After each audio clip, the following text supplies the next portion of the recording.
Hi viewers, పచ్చి అలసందలతో curry ఎలా తయారు చేసుకోవాలో చూద్దాము. ముందుగా పచ్చి అలసంద కాయలను అయితే తీసుకొని వాటిలోంచి గింజలను అయితే ఒలిచి రెడీగా పెట్టుకోవాలి. ఈ కర్రీ అయితే చాలా టేస్టీగా ఉంటుంది.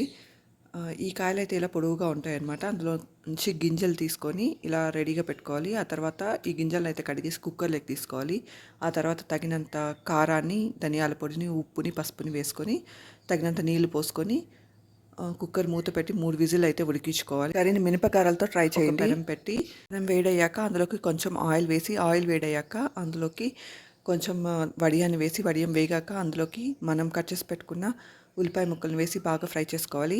ఆ తర్వాత కరివేపాకును కూడా వేసుకోవాలి. ఉల్లిపాయ ముక్కలు లైట్ గోల్డెన్ బ్రౌన్ కలర్ వచ్చేంత వరకు బాగా వేయించుకోవాలి. ఆ తర్వాత కట్ చేసి పెట్టుకున్న టమాటో ముక్కలను కూడా వేసుకొని బాగా ఫ్రై చేసుకోవాలి.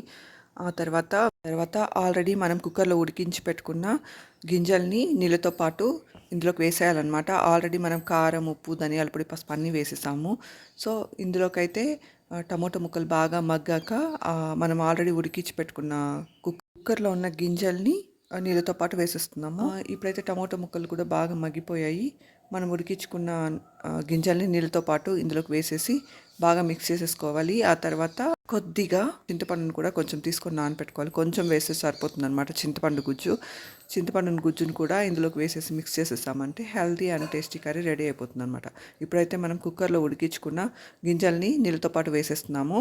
కారం ఏమీ వేయక్కర్లేదు, అందులోనే ఆల్రెడీ మనం వేసేసాం కాబట్టి సరిపోతుంది. ఉప్పు చెక్ చేసుకొని ఏదైనా సరిపోకపోతే అడ్జస్ట్ చేసుకోవాలి. కారం కూడా సరిపోతుందో లేదో ఒకసారి చెక్ చేసుకోండి.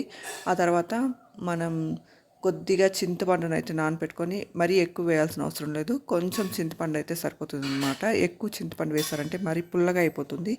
సో కొద్దిగా వేసుకొని ఉడికించుకుంటే హెల్దీ అండ్ టేస్టీ అలసందల కర్రీ రెడీ అయిపోతుంది అనమాట. మినప గారెలతో ఒకసారి ట్రై చేసి చూడండి, చాలా టేస్టీగా ఉంటుంది.